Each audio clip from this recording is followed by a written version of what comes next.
Акция.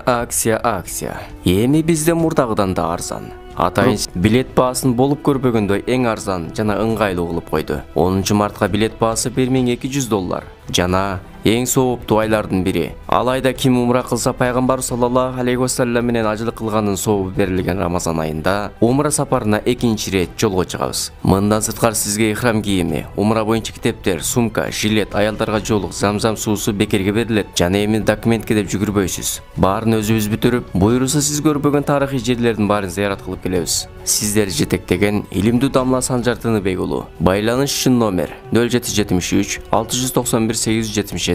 Бир барсанда көңүлүңүздү көксөгөнүн биз менен чогуу арзан жана ыңгайлуу баада билет алып, тилегиңизди орундатып келиңиз. Мындай ыңгайлуу шарттар бизде гана бар. Андыктан жазылууга шашылыңыз. Ассаламу алейкум жамаат. Уктагандар бирөөгө өтүп коюңуздар. Бир эмеге Таиф тууралуу тааныштырайлы. Жамаат, биз Таиф шаарына кирип келдик. Дээрлик кирип келип калдык иншалла. Таиф шаарына микрофон иштебейт экен, ошого пайгамбардын абасы Аббас кошоп кыйкыр айта берели. Биз Таиф шаарына кирип келдик насип кылган болсо. Таиф шаарына зыярат кылуунун максаты биз пайгамбарыбыздын аркасынан ээрчип, пайгамбарыбыз кандай дават кылса, кайсы жерлерде басса, ошол жерлерди көрүп кетиш максатта. Бул Таиф шаарына пайгамбарыбыз Мекке мушриктери исламды кабыл албаганда үмүт артып Таифка ибадат дават иретине келген ислам жайылыш үчүн. Пайгамбарыбыздын өзүнүн баласы, тутунган баласы Заид радиаллаху анху менен бирге келген, Заид ибн Харис экөө. Аралыкты көрдүңүздөр, Мекке менен Таифтин аралыгы 75 километр. Ушул жака пайгамбарыбыз менен Заид ибн Харис жөө басып келип, Таиф шаарындагы элдерге даватын кылган. Таиф шаары сиздер көргөндөй эле бир аз тоолуу шаар. Биздиге салыштырмалуу, Кыргызстанга салыштырмалуу тоолуу деп эсептелбейт, бирок мындай салыштырмалуу Меккеге караганда тоолуу, салкын абасычы. Бир аз дыйканчылык менен жана курма бак менен алектенген эл бул жак. Бирок тилекке каршы Таиф шаары пайгамбарыбызды динин кабыл алган эмес, балким жаман нерсе менен кайтарышкан. Кабыл албай, жаш балдарды жана акылынан тайган адамдарды күйлөп ташпаран кылышкан.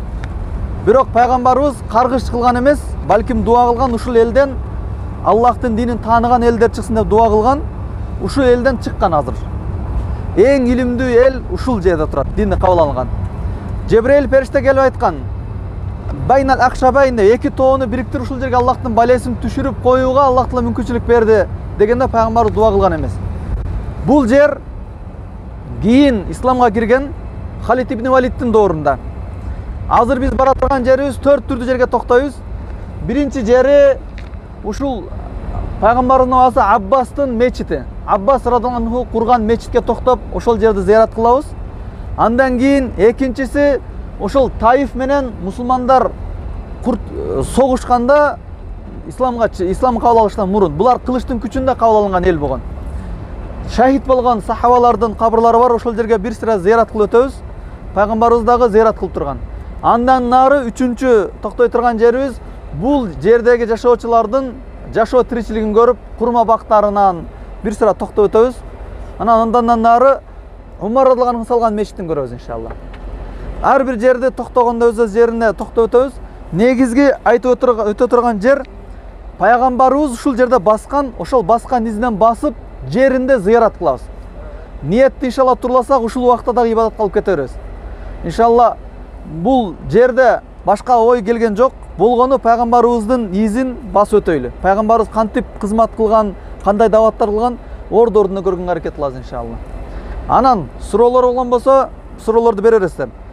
Экинчиси эскертүү, мынау телефон номерлери барларга табаккарна приложенияны орноттук. Көпчүлүктө сим карта салынган эмес экен да. Сим карта болсо аны да орнотобуз. Эркек кишилерге көпчүлүгү практика боюнча кыйынчылык жок деп атат. Аял кишилерге сөз орнотуп алыш керек экен. Болбой баратса, WhatsApp'тан мен жөнөтөм, ошол уруксат алынган кагаздычы. Ошону колдоносуздар да, эч болбогон акыркы учурда. Бирок ого чейин сим карта салып орнотуп алсак жакшы болот. Аял кишилер аз эле экен да. Гостиницага барганда сим карталарыңыздар салыңыздар. Иштеген болсо мен орнотуп берейин анычы. WhatsApp'tan жөнөтүп кое бер, ажы себеп Bizam kerek bo'lib qolsa, ооба. Biz telefonda işleydik. Мен Алибек ажыга жөнөтөм. Дамла силерге жөнөтөт группаңыздарга иншалла.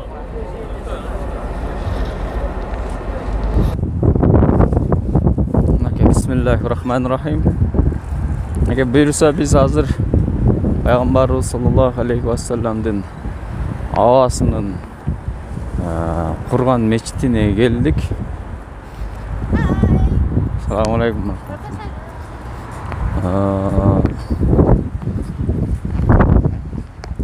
Hazır damla bu kaysi meçit kanday olup kurup kaldı, kaçan kurup kaldı. Şol jөнүндө inşallah kısaca tushuntirib ötөt.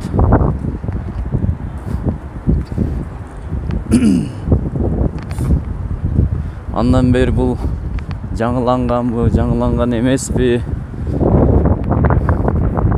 Biz Taif şahrındayız.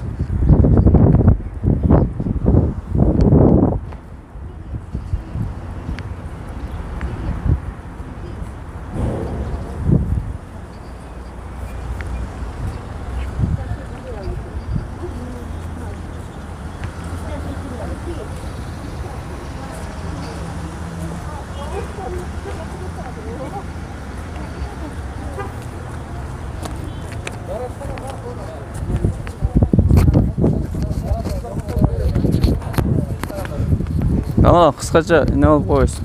Bu meçit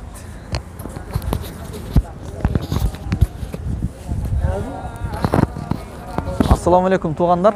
Biz hazır ушул учурда Taif шаарында келип турабыз. Taif шаары Меккеден 75 километр алыста болгон. Bunun жашоочулары 350 миңден ашык калкы бар эл. Азыркы биз турган жер пайгамбардын абасы Аббастын мечити. Мына арабча жазылып турат го.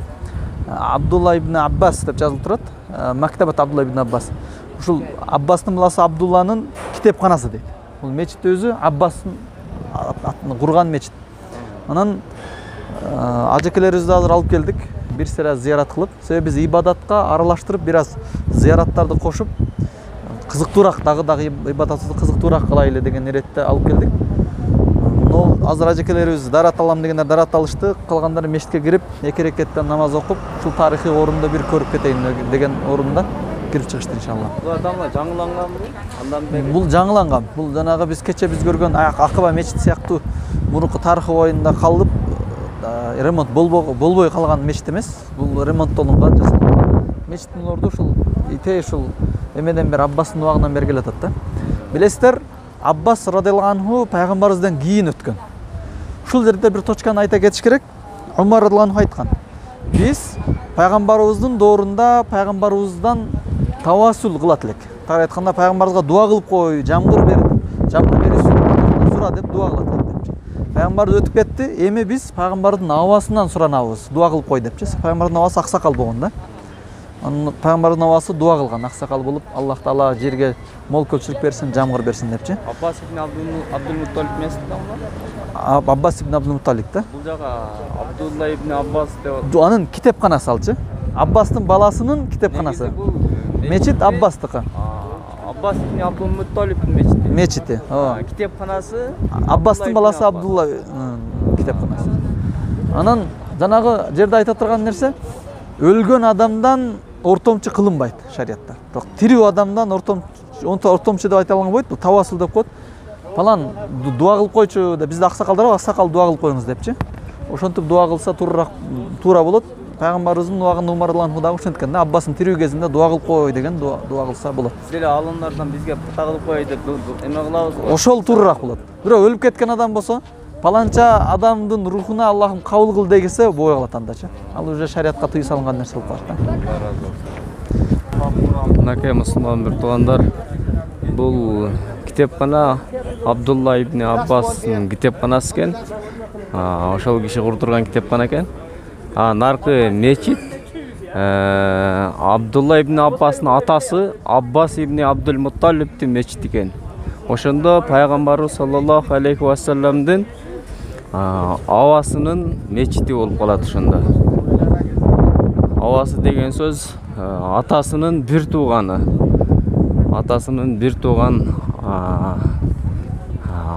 акасы деп койсо болот, байкеси десек болот. Мына ошол кишинин мечит экен. Бул жак аялдар кире турган эшик, нар жактан, могул жактан эркектер кире турган эшик. Бул мечит, бул жасалынган мечит, кийин дагы курулган кошумчасы. Бирок турган орду ошол Аббас ибн Абдул-Мутталиб курган орунда гана ошо бир аз мындай нерселерди жармаштырылган экен, кирпичке окшогон. Ошол нерселерди кичине жасалгаланган, ичи дагы жасалгаланган экен, сырты дагы жасалгаланган. Бирок ушул жерге Аббас ибн Абдул-Мутталиб өзү курдурган мечит.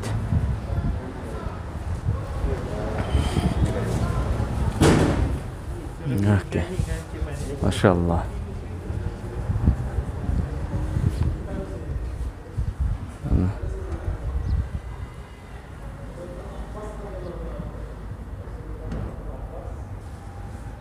Мына ушул мечит Пайгамбарыбыз саллаллаху алейхи ва салламдын абасы курдурган мечит. Аббас ибн Абдул-Мутталибдин мечити. Радияллаху анху.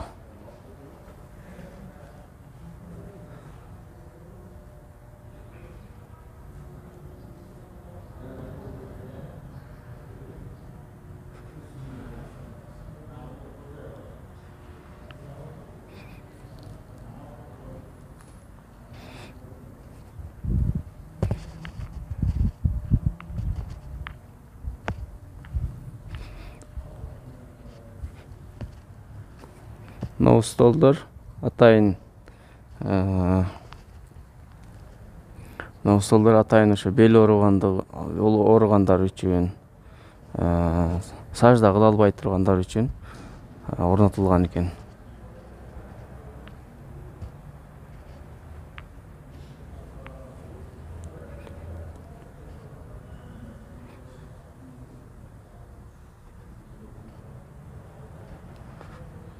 Мынакей Куран окуп отурушат мусулман бир туугандарыбыз.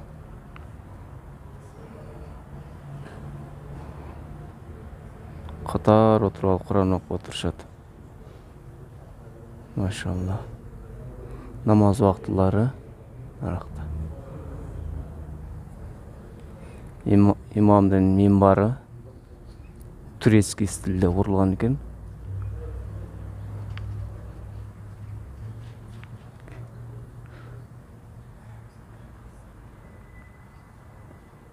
Михраб.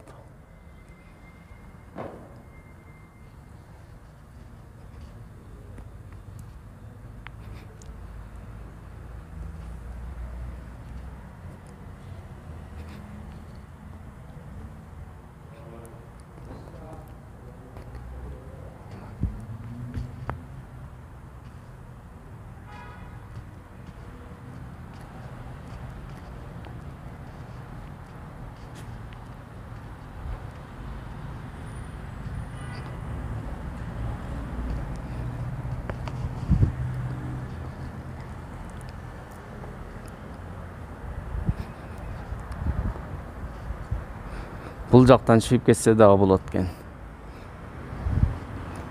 Бул жактан экинчи чыга турган эшик экен.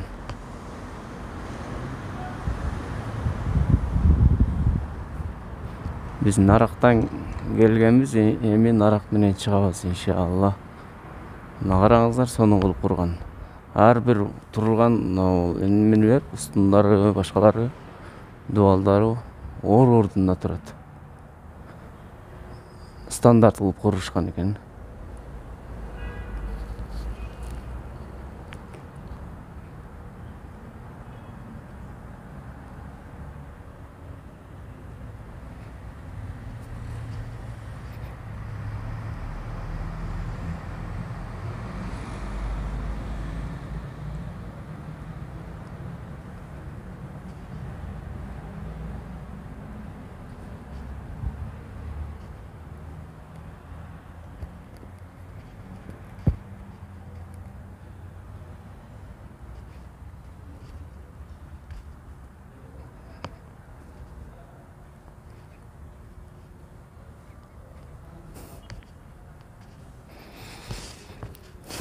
Мына ушундай туугандар, пайгамбарыбыз саллаллаху алейхи вассалам айткан,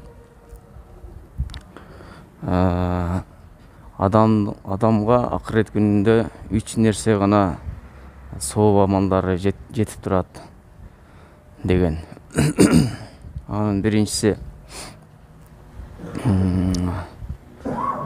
таква бала калтырса дейт. Баласын илимге үйрөтүп, таква кылып калтырса, ал баласы жакшы нерселерди кылып, Куран окуп, элдерге жакшылыктарды кылып, анын соолукторун сиздерге атасына багыштап тура турган болсо, анын сообу жетип турат деген. Экинчиси деген садакай жария деген. Мечит салып коюу, жол салып коюу, вакыф кылып медресе куруу, элдин пайдасына деп больницаларды салуу, мектеп салуу, жана башка сооптуу иштер толтура. Бир жерден суу чыгарып коюу, мисалы, ушундай элдин пайдасына болгон ар кандай нерселерди калтыруу садакай жария деп айтылат. Мына ошол садакай жария дагы эл пайдаланып турса, ошол сиз өтүп кеткенден кийин дагы мына ошондой сооптор жетип турат дейт. Мына пайгамбар саллаллаху алейхи вассаламдын абасы мындан 14 кылым мурда өтүп кеткен. Бирок мечитинде дагы деле адамдар намаз окуп, Куран окуп атат. Ушунун сооптору Абдулла ибни Абдул Мутталибке сөзсүз түрдө жетет иншалла. Мына ошондой туугандар. Алла баарыбыздан ыраазы болсун. Садакай жарияларды көбөйткөн инсандардан кылган болсун. Анан үчүнчү пайдасы, үчүнчү эмеси илим калтырса дейт. Адамдарга китеп чыгарып таратса, мисалы, же өзүңүз бир нерсени билип, анан ошону адамдарга үйрөтсөңүз, бир сүннөттү же парзды адамдарга үйрөтсөңүз, бир же болбосо бирөөгө намаз окушту үйрөтүп койсоңуз, ал баласына үйрөтсө, ушинтип мына ушул илим дагы кыямат күнгө чейин сизге сооптор жетип тура бере турган илимдердин катарында. Ошондуктан кыямат күнгө чейин сизге сооп жетүүсүн кааласаңыз, анда ушул 3 нерсени аткарганга аракет кылыңыз. Балаңызды илим менен тарбиялаңыз, таква кылыңыз, дин үйрөтүңүз, садакай жарияларды кылыңыз, андан кийин илим калтырып кетиңиз. Ассаламу алейкум рахматуллах ва баракатух. Жалпы жамаатыбыз менен мына ушул жерлерди негизинде бул жерге курма бак үчүн келгенбиз. Курма бактын көбү жабык болгондугуна байланыштуу азыр Ажы башчы Санжар да муну айтты. Азыр Меккенин атайын бир жашоочулары, ошолордун жашоолору жөнүндө бир көрүп кеткиле деп азыр келдик.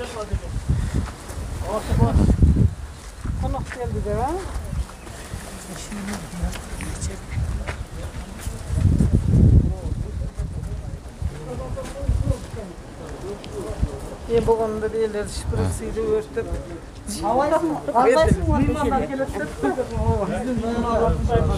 Канчылык бар го баягы? Араван экен да. Араван. Не? Анан эң кызыктары бизде араванда экегин алат го. Булар жыл бою эгин эгерет. Экегин кылса. Күтөт, жерди жыйнайт, дагы эгет, ошондо. Кругласуу күтмөй жок, кыш жок да. Жерин күчү кандай болот? Карасаң бар экен да, карасаң. Мына бул жерге эмне эгип атат эми? Анан аркасы жыр деген. Ал көкчө экен да, зелинге окшогон жып. Бизде вот Кызылчабы? Кышында өсө турган кыш деген, жазында өсө турган жаз дегендер чыгат. А берде ба? Машалла. Кыш бойт да.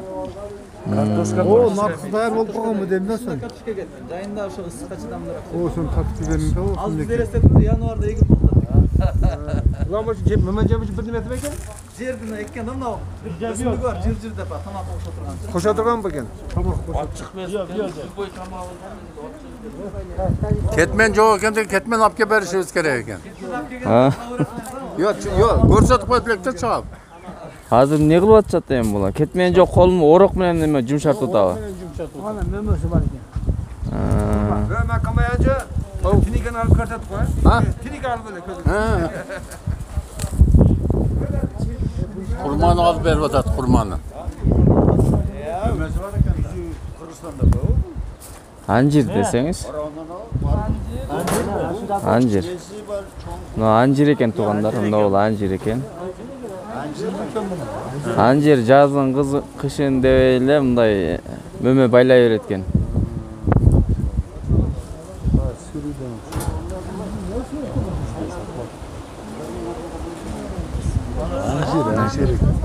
Bizde hazır kış болуп атса керек, февраль айында адамдар үйүнөн чыкпай көмүр жагып отурса керек. Булар Саудияда кадимгидей эле мөмө жемиш өстүрүп, аларды чабып атат мына.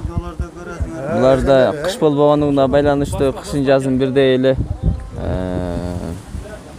жашылчаларды эгип, аларды сатып иш кыла беришет экен.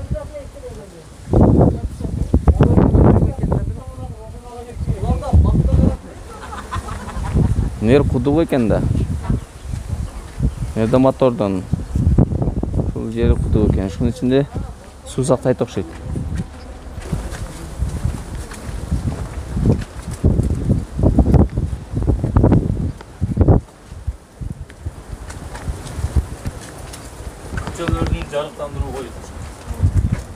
Мына үстүнө, забордун үстүнө моундай шетиликтерди коюп коюптур.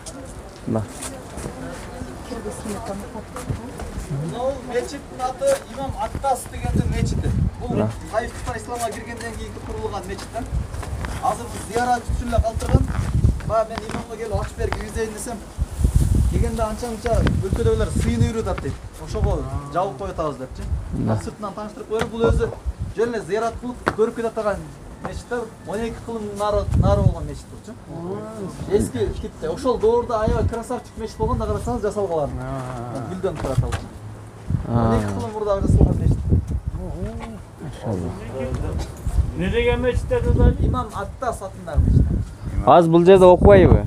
Бул жерде эч ким окубайт. Зыярат. Өткөндө биз Акаба мечит сыяктуу мына. Акабага окшогонбу?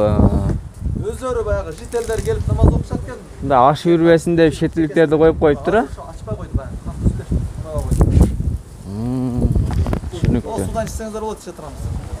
Ал замзам эмеспи? Наке. Мечит. 12 кылым болуптур бул мечиттин. Эски мечиттерден экен. Наке. Акаба мечитине окшогон эски мечиттердин бири экен.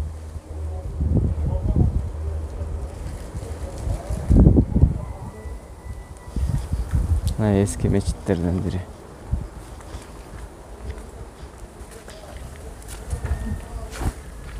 Ne olacak da su var.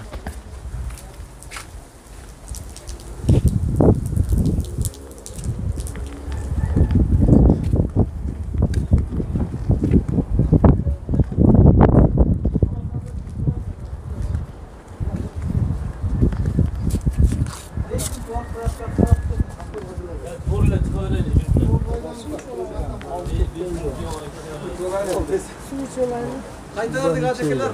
Tamam. Hem az kayırgı var o zaman.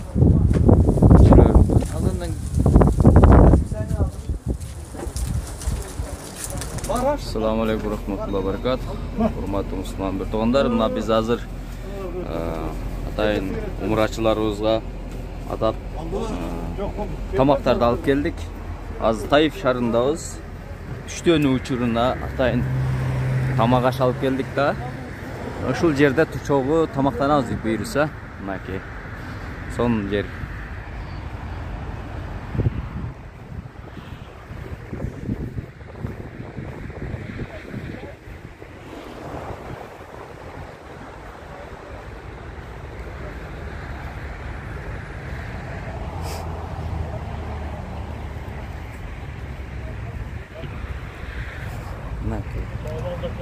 Nakli. Maşallah, maşallah. Kız çağıran veriyor. Sünnet ver pas. Бұл Арабтардың тамағы екен, а? Арабтардың улуттук тамағы екен? Жоқ, атын бір нәрсе деп атты. Дамла аты нелемді тамақтың? Тамақтың аты мәнди. Мәнди екен. Арабтардың улуттук тамағы ғой? Улуттук тамағы екен. Арабтардың улуттук тамағы мынаке. Мәнди де? Жеп көрдіңер бе? Осы едіңер бе? Дамы қандай екен дамы? Біздің аш пловқа ұқсас екен, ұқсас емес пе? Bizde okşaydı, bunda savuz yoktu. Ha? Bizgi savuz men görüp açat. Savuz men görüp Ha, tur aytasın. Maşallah. Gel geçme. Gel.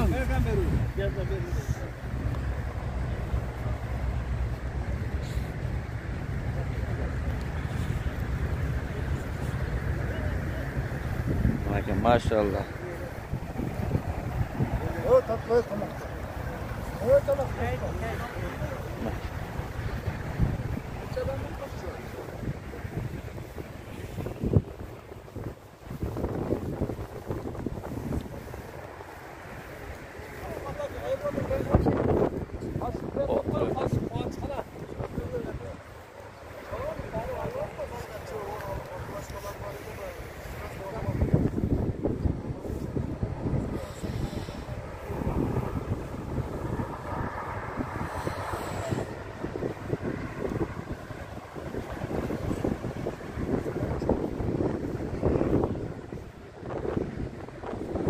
Oh.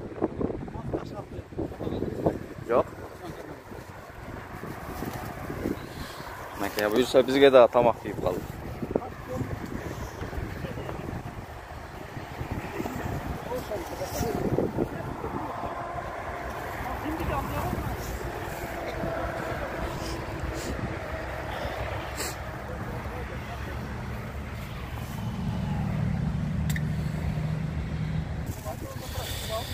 Мынаки Арабтардың улуттук тамагына неме канча реал экен булар общушунда билбедиңизби? Где-то 20 реалга барат да. 15-20 реал.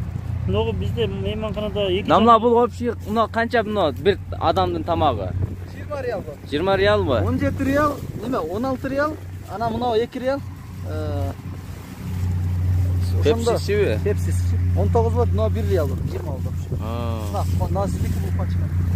Мына меники екен. Мына меники екен мына буюрса. Канчага бир остип бериңчи, дамын айтыңчы мына. Остип берсеңиз дамы кандай экен? Биздин ашка окшойбу экен, окшобойбу экен? Bismillahirrahmanirrahim. Bismillahi ve ala bereketillahi. Bismillah.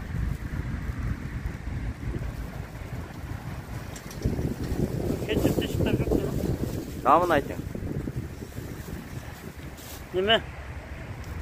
Тамақты айын айтса албайды деді ғой. Жақсы алхамдулилlah.